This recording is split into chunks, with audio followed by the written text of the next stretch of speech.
आराध्य देव के श्री चरणों में सत सत नमन। मैं अभिनंदन गादिया सूरत से जैन हिंदी ऑडियो बुक में आपका स्वागत करता हूं। अगर आप इस चैनल पर नए हैं तो इसे सब्सक्राइब कर दीजिए और बेल आइकन प्रेस कर दीजिए, जिससे चैनल के नोटिफिकेशन आपको रेगुलर मिलते रहें। मेरा जीवन मेरा दर्शन आत्मकथा भाग 2। आचार्य श्री तुलसी। प्रकाशक आदर्श साहित्य संघ, न्यू दिल्ली। नए युग का प्रारंभ। विक्रम संवत 1993 का वर्ष। चातुर्मास का समय। पूज्य गुरुदेव का गंगापुर प्रवास। चातुर्मास के 51 दिन बीते। मेरी जीवन यात्रा में एक अकल्पित मोड़ आया, अचिंतित और अप्रत्याशित मोड़। उस मोड़ पर खड़े होकर मैंने पीछे देखा। 11 वर्षों का एक युग मेरी आंखों के सामने था। मेरी नई यात्रा का एक पड़ाव, रचनाशीलता का रोमांचक पड़ाव, गुरु के वात्सल्य से सराबोर एक पड़ाव। मेरी निश्चिंतता को एक झटका सा लगा। स्वप्न खंडित हो गया, कल्पनाएं बिखर गई। मेरे भीतर हर तरह से सवालों की बौछार थी। गुरुदेव अभी क्यों गए, कहाँ गए, जहाँ गए हैं वहाँ क्या काम होगा? क्या अभी आपके जाने का उपयुक्त समय था? क्या एक छोटा सा वर्ण इस प्रकार जानलेवा हो सकता है? क्या उस वर्ण का उपचार संभव नहीं था? चारों ओर सवालों से गिरा मैं उत्तर किससे मांगता? जो उत्तर देने वाले थे वे आंखों से ओझल हो गए थे।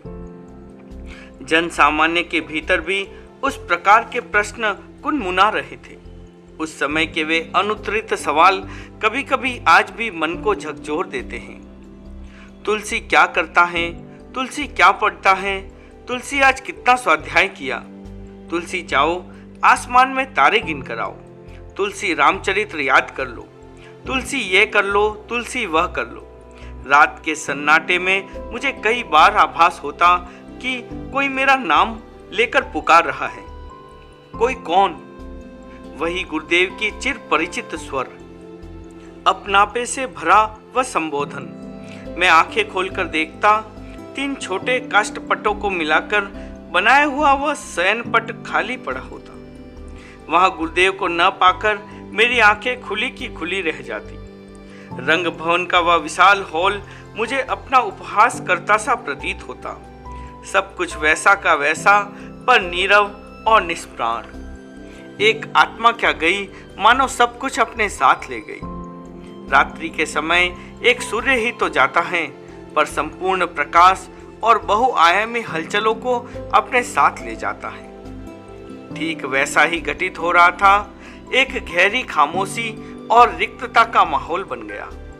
समय बदला, स्थिति बदली। मुनि मगनलाल जी समय का चक्र थामे हुए थे। उन्होंने कुछ ज्योतिषियों से परामर्श कर कहा, कालूगणी ने आपको जिस दिन युवाचार्य पद पर अभिषिक्त किया, उस दिन से आप धर्म संघ की सार संभाल कर रहे हैं। फिर भी संघ आपको विधिवत आचार्य पद पर आसीन करना चाहता है। उसके लिए 2 दिन अच्छे बताए हैं, नवमी और त्रयोदशी। तृतीया और त्रयोदशी को अपने यहाँ अपूछ मुहूर्त माना जाता है। तृतीया का दिन बहुत शुभ था। उस दिन आपको नया दायित्व मिला। सब कुछ मंगल ही मंगल हुआ। आगे त्रयोदशी का दिन शुभ है, पर उससे पहले नवमी का दिन भी शुभ है। 9 का अंक अक्षय होता है। हम इस निकटवर्ती नवमी तिथि को आचार्य पदारोहण के लिए निर्णित कर रहे हैं। कृपा कर आप स्वीकृति प्रदान करें। मुनि मगनलाल जी ने संज्ञ दृष्टि से जो कुछ कहा, उस संदर्भ में मेरे लिए कुछ भी वक्तव्य नहीं था।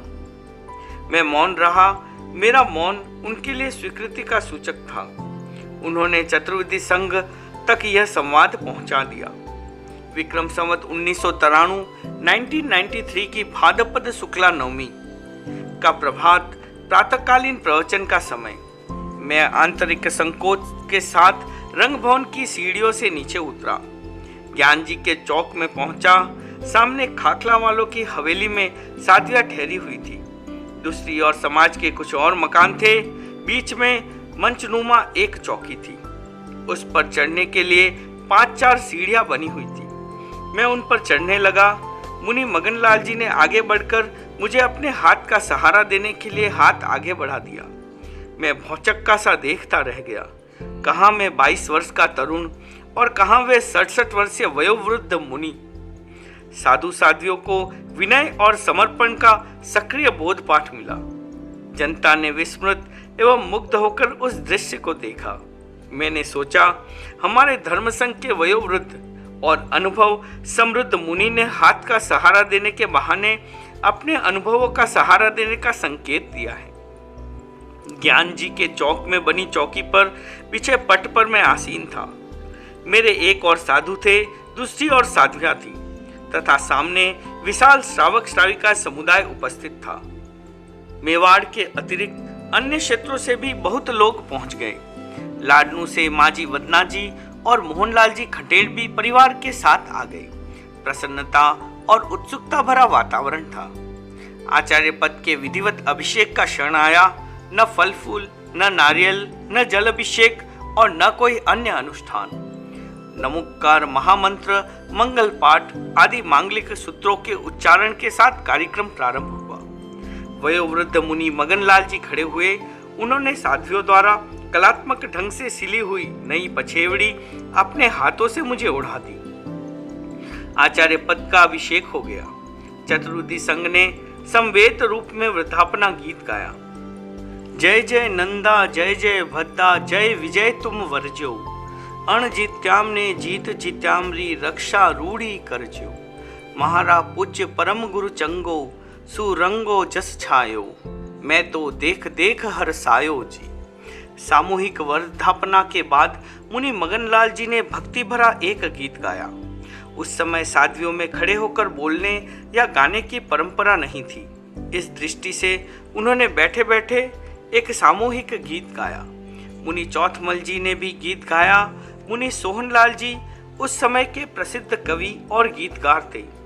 उनके द्वारा उस अवसर पर गाया हुआ गीत जनता में काफी लोकप्रिय हुआ।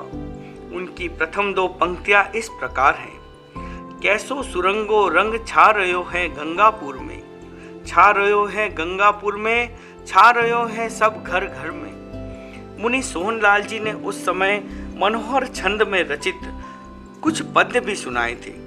उनका बोलने का तरीका ऐसा था कि वे श्रोताओं के मन को पूरी तरह से बांध लेते थे। उनके वे पद्य कई व्यक्तियों के मुखस्थ हो गए। उनके रचना सौराष्ट्र के उदाहरण स्वरूप दो पद्य यहाँ उद्धृत किए जा रहे हैं। देश मारवाण हूँ में लाडनू विशाल नगर, तामे जन्म लियो पूज पूर्ण प्रताप को। विद्या विसरात नाम तुलसी अमाम तोर, झूमर किशोर जोर आनन की आब को। उमर को नहनो तो भी संतत सयानो नाथ, खुलियो है खजानो मानो धर्म धन लाभ को। सोहन भनत वीर गादी पे विराजमान, छोटो सो मुनिंद मानो फूल है गुलाब को। 11 बरस तो थे जननी ने राजी करी, 11 बरस कालू गुरु ने रिजाया हो। भांत भांत विनय और भक्ति सु खजानो खोल, आगम को तोल मोल सारो आप पायो हो। लाखा और करोड़ा के चढ़िया हो अब शीस आप, तन में जू आत्मा तू दिल में समाया हो। बरसा हजार करणी पड़सी रुखाली नाथ, सोहन भनत अब के मारे हाथ आया हो। कुछ और व्यक्तियों ने भी उस अवसर पर मंगल भावनाएं प्रकट की। उनकी स्मृति धुंधली सी गई है। सामान्यतः वैसे प्रसंग पर लोगों में उत्सुकता का होना स्वाभाविक था, पर अधिक उत्सुकता का कारण था मेरा 22 वर्ष की अवस्था। बड़ा संघ और छोटे से आचार्य, कुतूहल इस बात का अधिक था। कई प्रसंगों पर मुझे भी संकोच का अनुभव हो रहा था, फिर भी मैंने संकोच को अभिव्यक्त होने का अवसर कम दिया। उन क्षणों में पूज्य गुरुदेव की स्मृति और उनका नाम ही मेरे लिए सबसे बड़ा संबल था। नवमी के दिन प्रवचन सभा में चतुर्वेदी धर्म संघ को संबोधित करते हुए मैंने क्या कहा, संभवतः अक्षरशः लिखित रूप में कुछ भी सुरक्षित नहीं है। उस समय क्या कहा जा सकता था, कल्पना, स्मृति और संभावना के आधार पर कुछ विचार प्रकट कर रहा हूँ। आज चतुर्वेदी धर्म संघ के लिए प्रसन्नता का दिन हो सकता है। मेरे लिए तो चिंतन, मंथन और अनुसंधान का दिन है। मैंने स्वप्न में भी नहीं सोचा था कि मुझे इस समय संघ का दायित्व संभालना पड़ेगा। अप्रत्याशित रूप में आए इस दायित्व का मैं सही ढंग से निर्वाह कर सकूं, ऐसी शक्ति मुझे प्राप्त हो, यह मेरी सबसे पहली आकांक्षा है। हमारा धर्म संघ बहुत सौभाग्यशाली है। हमारे संघ की परंपरा ऐसी है कि वर्तमान आचार्य अवस्था में छोटे या बड़े जिस साधु को अपना उत्तराधिकारी नियुक्त करते हैं, उसे समूचा संघ अपनी पलकों पर बिठा लेता है। फिर भी मुझे आश्चर्य हो रहा था कि यह सब क्या हुआ, कैसे हुआ। मैं मानता हूँ कि अभी तो मेरे अपने अध्ययन और निर्माण का समय है। ऐसे समय में संघ निर्माण का काम मेरे हाथ में आया है। यह काम कैसे होगा, मैं कहूँ तो किसे कहूँ। मेरे अंतर्मन को पढ़ने वाले और मेरी हर बात सुनने वाले गुरुदेव अपना दायित्व सौंपते ही मुझे छोड़कर चले गए। अब तो मैं यही सोचकर आश्वस्त हो रहा हूँ कि जहाँ से चोंच मिली है वहीं से चुन भी मिलेगा। इसलिए मैं न तो निराश हूँ और न अति उत्साही हूँ। मुझे मध्यस्थ भाव से सारा काम करना है। मुझे पूरा विश्वास है कि मैं अकेला नहीं हूँ। समूचा संघ मेरे साथ है, हजारों लाखों हाथ मेरे साथ हैं। साधु साध्वियाँ और श्रावक श्राविकाएं सब मेरी भुजा बनकर मुझे हर काम में सहयोग देते रहेंगे। कार्यक्रम संपन्न कर मैं आवास स्थल की ओर चला। मातुश्री वदना जी पड़ोस में ही ठहरी हुई थी। उस दिन मैंने सबसे पहले उनके हाथ से भिक्षा ली। मुझे याद है कि उन्होंने प्रथम बार में गुड़ और चवले की फली की भिक्षा दी। लौकिक दृष्टि से इनको मांगलिक माना जाता है। अपनी संसार पक्षीय माँ के हाथ से प्रथम भिक्षा लेकर मैं रंग भवन पहुंचा। वहां कहाँ जाऊं, किसे वंदन करूं, किसके पास बैठूं, इन विचारों के प्रभाव में उतरते ही गुरुदेव की मोहक मुद्रा आंखों के सामने आ गई। वह स्थान जहां रात भर आपकी पार्थिव देह को रखा गया मेरे आगे आगे घूमने लगा। इधर उधर चारों ओर गुरुदेव की ही छवियां या स्मृतियां बिखरी हुई थी। मुझे उस समय उनके अतिरिक्त कुछ भी दिखाई नहीं दिया। पूज्य गुरुदेव के स्वर्गारोहण के समय तेरापंथ धर्म संघ में 139 साधु तथा 333 साध्वियाँ थी। दोनों संख्याएं मिलाकर 472 की संख्या हो गई। 139 साधुओं में 76 संत दीक्षा प्राय में मेरे से ज्येष्ठ थे। आगम की भाषा में मेरे रत्नाधिक थे। अनुरत्निक अर्थात दीक्षा प्राय में मुझसे छोटे साधुओं की संख्या 62 थी। इतिहास की दृष्टि से ध्यान देने वाले संतों ने बताया कि धर्म संघ में यह पहला मौका है जब आचार्य पदारोहण के समय आचार्य के रत्नाधिक साधुओं की संख्या इतनी अधिक हो। रत्नाधिक साध्वियों की संख्या भी बहुत थी। श्रावक श्राविकों की संख्या लाखों में थी। उन सबके योगक्षेम का दायित्व मुझ पर आ गया। आचार्य काल में जिनके कर कमलों से दीक्षा हुई, उन्हीं के कर कमलों से पछेवड़ी उत्तरीय ओढ़कर उनका दायित्व संभालने या उत्तराधिकारी बनने की वह घटना भी प्रथम बार घटित हुई थी। इस प्रकार पूज्य गुरुदेव ने एक इतिहास के साथ कई नए इतिहास बना दिए। नया संकल्प, नई व्यवस्था। पूज्य गुरुदेव कालुगणी ने भाद्रपद शुक्ला तृतीया के पुण्य प्रभात में मुझे अपना उत्तराधिकार सौंपा। शुक्ल पक्ष की नवमी को मैंने विधिवत दायित्व संभाला। उस दिन के उपलक्ष्य में प्रतिवर्ष पटोत्सव मनाया जाता है। उस दिन मुझे बधाइयाँ मिलती हैं, शुभकामनाएं मिलती हैं, प्रशंसा मिलती है और भी बहुत कुछ मिलता है। उस समय मन में आता है कि विक्रम संवत 1993 की उस नवमी को कौन याद करता है, जिस दिन मैं स्वयं को निपट अकेला और अजनबी अनुभव कर रहा था। 22 वर्ष की अवस्था में गुरुदेव ने अचानक ही मुझ पर इतना सारा वजन डाल दिया। वजन डालने के बाद आप कुछ समय रहते, मेरा मार्गदर्शन करते और मुझे अपने अनुभवों से लाभान्वित करते तो मेरा काम सरल हो जाता। किंतु मेरे एकमात्र आधार गुरुदेव 4 दिन बाद ही मुझे छोड़कर चले गए। मेरे सामने जो एकमात्र दीपक था वह भी बुझ गया। उस समय मुझ पर क्या बीता मैं जानता हूँ या कोई क्या नहीं जानता है। उस दिन मेरी वही स्थिति हुई जो गुरुकुल से लौटने वाले विद्यार्थी की हुई थी। विद्यार्थी ने 12 वर्षों तक गुरु के चरणों में बैठकर शिक्षा पाई। पाठ्यक्रम पूरा हो गया, विद्यार्थी उत्तीर्ण हो गया। गुरु ने कहा, शिष्य, तुम्हारी शिक्षा पूरी हो गई, तुम कृतार्थ हुए, अब घर लौट जाओ। विद्यार्थी बोला, गुरुदेव, मैं 12 वर्षों से आपके चरण में रह रहा हूँ, मुझे घर का रास्ता भी मालूम नहीं है, मैं किधर जाऊँ, कैसे जाऊँ और क्या करूँ? आप मुझे संबल और सहयोग प्रदान करें। एक गहन अंधेरी रात में गुरु ने अपने शिष्य को विदा किया। उसे रास्ता दिखाने के लिए वे स्वयं चले। उन्होंने अपने हाथ में जलता हुआ दिया लिया, आगे आगे गुरु और पीछे पीछे शिष्य। गुरुकुल का परिसर पार कर गुरु मुख्य द्वार पर ठहर गए। गुरु के मस्तक पर वरद हाथ रखते हुए वे बोले, वत्स, अब तुम जाओ। विद्यार्थी ने सोचा, गुरुदेव द्वारा प्रदत्त दीपक के सहारे मैं अपनी यात्रा तय कर लूंगा, किंतु उसकी सोच उस समय धुंधला गई जब गुरु ने फूंक देकर दिया बुझा दिया। विद्यार्थी हतप्रभ होकर बोला, गुरुदेव, आपने ये क्या किया? इस अंधेरे में मैं कैसे जाऊंगा? गुरु बोले, वत्स, अपना दिया स्वयं जलाओ, अपना मार्ग स्वयं खोजो।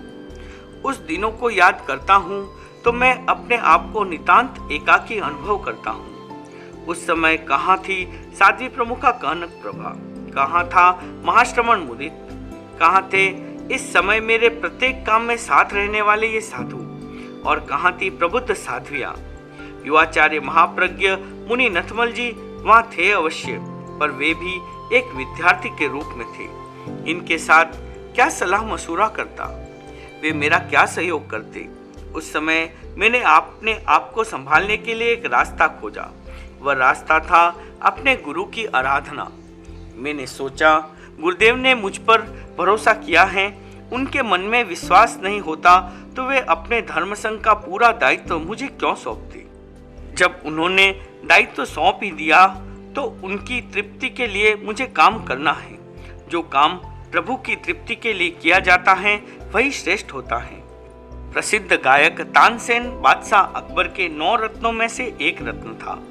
वो बहुत अच्छा गायक था। उसके गीत सुनकर बादशाह मुग्ध हो जाता। एक दिन बादशाह ने तानसेन से कहा, तानसेन, तुम बहुत अच्छा गाते हो, तुमने संगीत की शिक्षा कहाँ पाई? तानसेन बोला, जहाँ पना मैं क्या गाता हूँ, मेरे से 1000 गुना श्रेष्ठ गाते हैं मेरे गुरु हरिदास। मैंने उनके चरणों में रहकर ही संगीत की शिक्षा पाई है। बादशाह ने हरिदास के बारे में जिज्ञासा की और उनसे संगीत सुनने की इच्छा व्यक्त की। तानसेन बोला, जहाँ पना मेरे गुरु यहाँ मौजूद हैं, उनके सामने मैं तो अकिंचित कर हूँ। आप एक बार भी उनका गीत सुन लेंगे तो बाद में आपको किसी का गाना पसंद नहीं आएगा।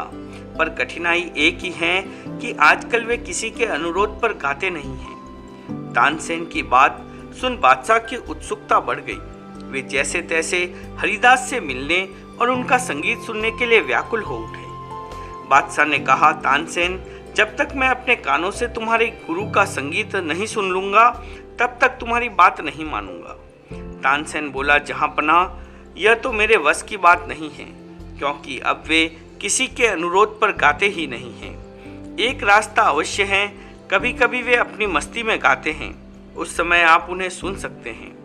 बादशाह ने कहा, तुम जब और जहाँ कहोगे मैं चलूँगा, मुझे उनका संगीत अवश्य सुनना है।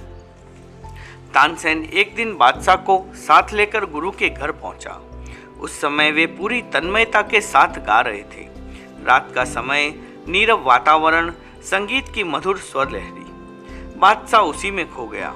जब संगीत बंद हुआ तब बादशाह को भान हुआ। बादशाह ने हरिदास के संगीत को अद्भुत बताते हुए कहा, तानसेन, आज मेरा भ्रम टूट गया। मैं समझता था कि तुम सर्वश्रेष्ठ गायक हो, पर तुम्हारे गुरु की तुलना में तुम फीके रह गए। इनमें और तुम में यह इतना अंतर कैसे? तानसेन बोला, जहाँ पना मैं आपके लिए गाता हूँ और ये प्रभु के लिए गाते हैं। मुझे अपना काम अपने प्रभु के लिए करना है, उनकी तृप्ति के लिए करना है, उनकी दृष्टि की आराधना के लिए करना है। उन्होंने मुझ पर जो विश्वास किया है उसको सुरक्षित रखना मेरा कर्तव्य है। इस निर्णय के साथ मैंने मन ही मन संपूर्ण निष्ठा के साथ काम करने का संकल्प संजोया। तेरापंथ धर्म संघ की परंपरा ही कुछ ऐसी है कि यहाँ सारे काम आचार्य के आदेश से होते हैं। आचार्य पदारोहण का संक्षिप्त कार्यक्रम संपन्न कर मैं रंग भवन के हॉल में पहुंचा। उसी समय मुनि मगनलाल जी आए और बोले, साधु साध्वियाँ गोचरी जा रही हैं, गोचरी में क्या मंगाना है? मैंने कहा, आप मुझे क्या पूछते हैं, प्रतिदिन जिस रूप में मंगाते हैं उसी रूप में मंगा ले। मुनि मगन जी बोले, ऐसे कैसे मंगा ले, आपको बताना होगा।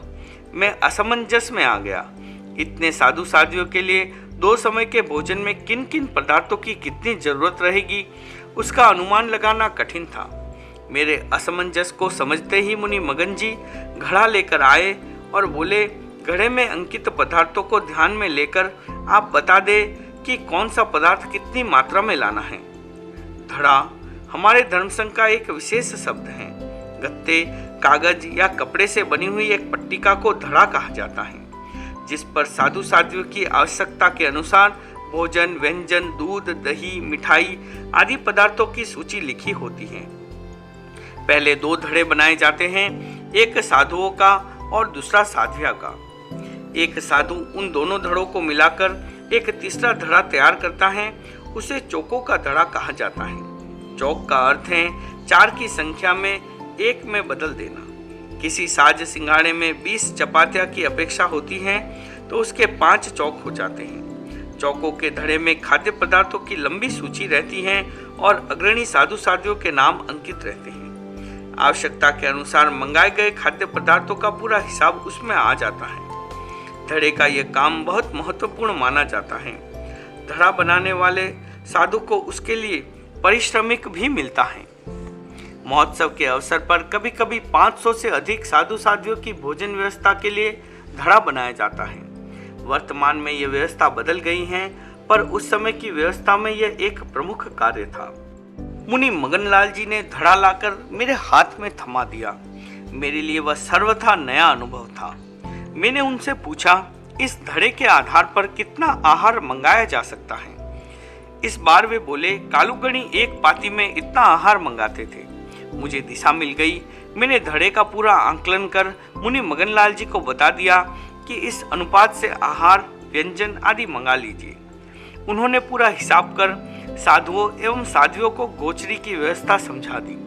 साधु साध्वियाँ गोचरी लेकर आई, गोचरी दिखाई और निश्चित स्थान पर रख दी। क्रम के अनुसार विभाग करने वाले आए, सब अपना विभाग लेकर चले गए। एक दिन का काम हो गया, पर यह तो प्रतिदिन की चर्या थी। इसका अभ्यास करने में कई दिन लग गए। पूज्य गुरुदेव की कृपा से मुझे विद्यार्थी साधुओं की पाठशाला संचालित करने का सौभाग्य मिला था। विक्रम संवत 1987 से 1987 से 1993 के प्रथम भाद्रपद मास के प्रथम पक्ष तक पाठशाला व्यवस्थित रूप से चली। संघीय दायित्व से जुड़ते ही मेरा वह काम छूट गया। यद्यपि अध्यापन मुझे बहुत प्रिय था, किंतु हर काम की अपनी सीमाएं होती हैं। अध्यापन का क्रम टूटने से मुझे अटपटा सा लग रहा था। विद्यार्थी साधुओं को बहुत अटपटा लगा। वे अनमनस्क से रहने लगे, उनका मन ही नहीं लगता। मैंने उनकी मनस्थिति को पढ़ा।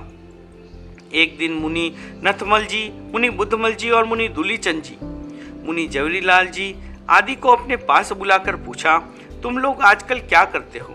स्वाध्याय, अध्ययन आदि का क्रम कैसे चलता है? साधु बोले, हमारा मन ही नहीं लगता, हम क्या करें? मैंने उनको आश्वस्त करते हुए कहा, मेरी बहुत इच्छा है कि मैं अपनी पाठशाला चलाऊं, तुम लोगों को पढ़ाऊं, पर तुम ही सोचो अभी यह कैसे संभव है। अब तक मैं दिन रात तुम्हारी निगरानी रखता था, अब तो मेरे सामने दूसरे काम भी हैं। मैं चाहता हूँ कि अब तुम स्वावलंबी बनो, अध्ययन का क्रम बंद मत करो, स्वयं पढ़ो, अपेक्षा हो तो मेरे पास आ जाओ, मैं तुम्हें समय दूंगा। मैंने उन साधुओं की आकृति पढ़ी, उनकी भावना सुनी। थोड़े से दिनों में वे बहुत अव्यवस्थित हो गए थे। मैंने उनको आश्वासन दिया, उनके उखड़े हुए मन को जमाने का प्रयास किया और उन्हें पुनः अध्ययनरत होने की प्रेरणा दी। ओम अरहम।